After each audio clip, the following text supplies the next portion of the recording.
Delaware's transit service, moving forward.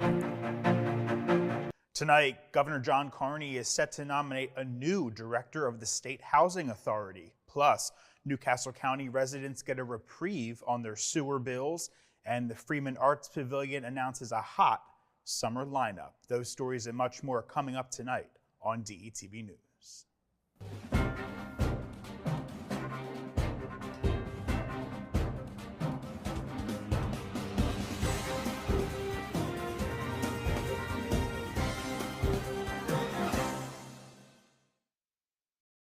And welcome to DETV News. I'm Matt Ford. Thanks for joining us tonight. Making headlines today, Governor John Carney announced today he will nominate a longtime State Housing Authority administrator to lead the department. Cynthia Carney has been with the agency for nearly 2 decades and currently serves as the department's deputy director. She will serve as acting director beginning next month when current director Eugene Young will step down. Young, who served as the agency's leader since 2021, announced just last week he was leaving the department. Prior to being named deputy director in 2022, Carney served as chief operating officer and director of housing finance. Her work has focused on promoting home ownership.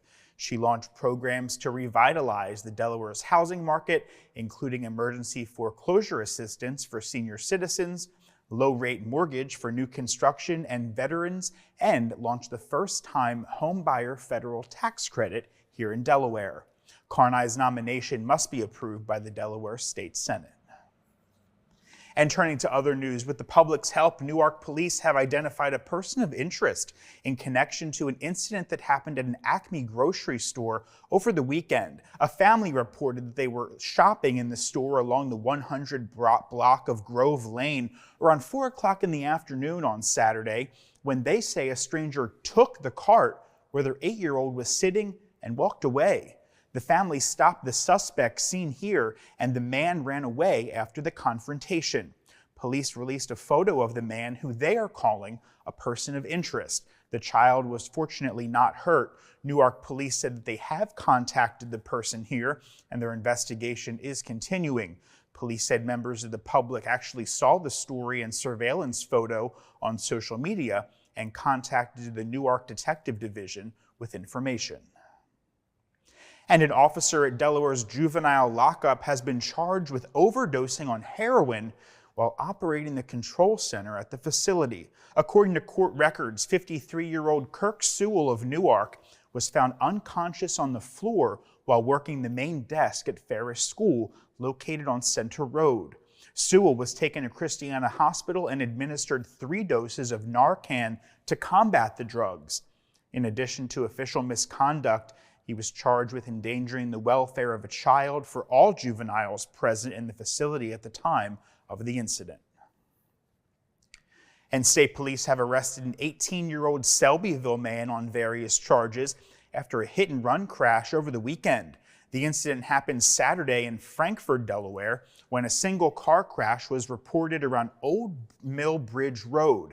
Police say 18-year-old Aiden Cooper allegedly abandoned the vehicle after he missed a curve in the road and crashed the car. He was pulled over while driving another car, where he was arrested for DUI after failing a field sobriety check. Authorities also say Cooper had a backpack containing a handgun, ammunition, and meth. And state police have also arrested 2 teens in Kent County after they allegedly attempted to steal a car and then resisted arrest. Troopers say a 13-year-old and a 14-year-old from Dover were arrested for multiple felony offenses. The incident began just before 11:30 p.m. when troopers responded to a residence on Nobles Pond Crossing in Dover for a report of suspicious males attempting to break into neighborhood cars. Troopers found a Kia Sorrento's rear window had been shattered and the ignition was ripped out, the same type of damage that's consistent with the nationwide trends you've been hearing about Kias being stolen using a screwdriver and a USB cable. After a foot chase, both teens were arrested and were found to have a screwdriver and, you guessed it, a USB cable on them. The teens were charged with multiple felonies and have since been released into their custody of their parents. State police also arrested a Dover woman for aggravating menacing and terroristic threatening over the weekend. Troopers responded to a resident on Demedio Drive in Dover for a conflict they said was between two neighbors. Troopers say the man claimed his neighbor, identified as Jennifer Neal, unplugged a power cord he was using and began to take the cord with her into her home. The man then grabbed the other end of the cord to stop Neal, at which point she turned a pair of scissors and raised them in a stabbing motion at him. She also reportedly made statements about killing the man. After initially being unable to contact her at her home and then obtaining an arrest warrant, troopers eventually arrested Jennifer Neal in Milford. She was charged with aggravating menacing and terroristic threatening. Newcastle County is giving residents 3 more weeks to pay their sewer bills that it says were delayed by the mail. County Executive Matt Meyer said the delay had been caused by operational changes at the U.S. Postal Service and that county residents should not be held responsible for those delays. Payments are now due Friday, March 22nd. The extra time is important because the county charges interest on late payments. It's 6% to start, plus a subsequent penalty of 1% per month thereafter. Residents who have not received their bill yet should call the county at 302-395-5340. The county also wants to remind residents that they can at any time view, download, and print their bills right on the county's website. And sirens are going to blare Friday morning throughout Wilmington during a test of the emergency alert and notification system. 13 sirens located throughout the city will be activated for 3 to 5 minutes. It's going to happen about 10:45 on Friday morning. The siren system is part of the city's expanded emergency system that includes the subscription-based Smart 911 and a cell-based notification system known as iPause. And in other news, thinking of planting a tree in your yard? Well, Delmarva Power is giving them away for free to promote greener homes and help residents save on their energy cost. In partnership with the Arbor Day Foundation, Delmarva is offering 600 complimentary trees on a first-come, first-served basis. Not only do trees protect homes from summer sun and winter winds, they also have the potential to reduce energy costs by 15 to 30%. That's according to Delmarva Power. The native tree species customers can choose from include a bald cypress, river birch, flowering dogwood red maple, and eastern redbud. One tree is available to each customer while supplies last and will be delivered by mail to you at the end of May. To reserve a tree, you can just visit the address there, seen on your screen. And Delaware has been ranked as one of the top 3 states in the nation for using solar power. Consumer Affairs, which conducts research based on consumer guides, compiled a list of the best states to install solar power based on average electricity prices, installation costs, solar policies, and other incentives available. Delaware scored 3rd on the list because of the relatively low installation costs, rebates, tax credits, and other money-saving opportunities. Good news there.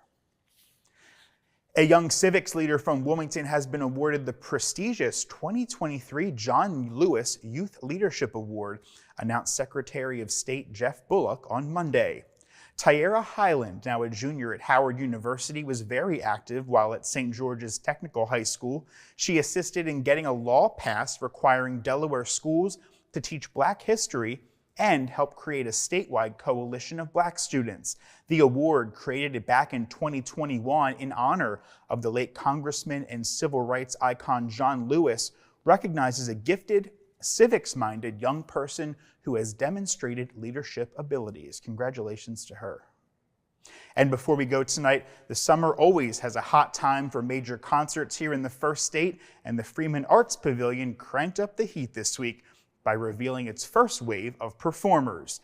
Here we go. This includes headliners George Thorogood and the Destroyers, Patti LaBelle, Gladys Knight, Cole Swindell, and many others. Last April, you may recall that Delaware native George Thorogood put the brakes on his 50th anniversary tour, announcing on his website that he was diagnosed with a very serious medical condition that would require immediate surgery and quite a few weeks of recuperation. But Thorogood is tough as nails and you guessed it, still bad to the bone. He'll rock out with fans in his home state this summer. Tickets for these Freeman performances will all go on sale this week at freemanarts.org.